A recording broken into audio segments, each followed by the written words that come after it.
আর যেখানেও ফুটপাত আছে সেটাও দেখবেন যে আপনারা বিভিন্নভাবে বেদখল হয়ে আছে। যখনই কোনো অভিযান করা হবে মোবাইল কোর্টের মাধ্যমে ম্যাজিস্ট্রেট সহ, তখন ওনারা একই কথা বলবেন যে আমরা কিছু জানি না। এই কারণে প্রত্যেকটা প্রতিষ্ঠানকে প্রত্যেকটা দোকানে ইন্ডিভিজুয়ালি আমরা আবার এই গণবিজ্ঞপ্তিটা ইস্যু করেছি এবং ওনাদেরকে ব্রিফ করা হয়েছে যে আপনারা সরে নেন গতকাল।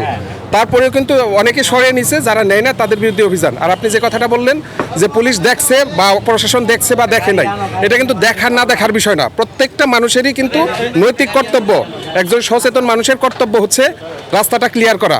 এখানে কিন্তু তাকে কেউ বলেও না যে আপনি এখানে ব্যবসা করেন।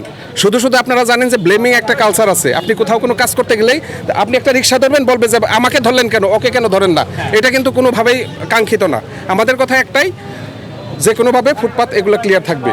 আর একটু আগে আমরা যেটা ক্লিয়ার করেছি, আজকে আমাদের যে অভিযান, এটা কিন্তু আমরা হকারদের বিরুদ্ধে অভিযান করছি না। এটা যেসব প্রতিষ্ঠানগুলা রাস্তার পাশে তাদের প্রতিষ্ঠানকে এক্সপান্ড করে ফুটপাতগুলোকে বেদখল করেছে, তাদের বিরুদ্ধে আজকের অভিযান আমাদের। নর্মাল যে ফুটপাতের ওই অভিযান এটা না। তারপরেও হ্যাঁ, আপনারা ঠিক বলেছেন যে কিছুক্ষণ পরেই আবার দেখা যায় এরা বসে যায়। আপনারা দেখেছেন যে কয়েকটা প্রতিষ্ঠানকে আমরা সতর্ক করেছি যে 10 মিনিটের মধ্যে তারা সরিয়ে নিবে, না হলে ব্যবস্থা নেওয়া হবে। আর এরপরে আজকে অপসারণের পরে আমরা এই জায়গাগুলো মনিটর করব, যারাই আসবে আমরা ব্যবস্থা নেব। আর আপনাদের মাধ্যমে আমরা অনুরোধ করব সবাইকে, আপনারা এই মেসেজ দিবেন, ফুটপাত হচ্ছে জনগণের ব্যবহারের জন্য, এটা কোনো ব্যবসা প্রতিষ্ঠানের জন্য না।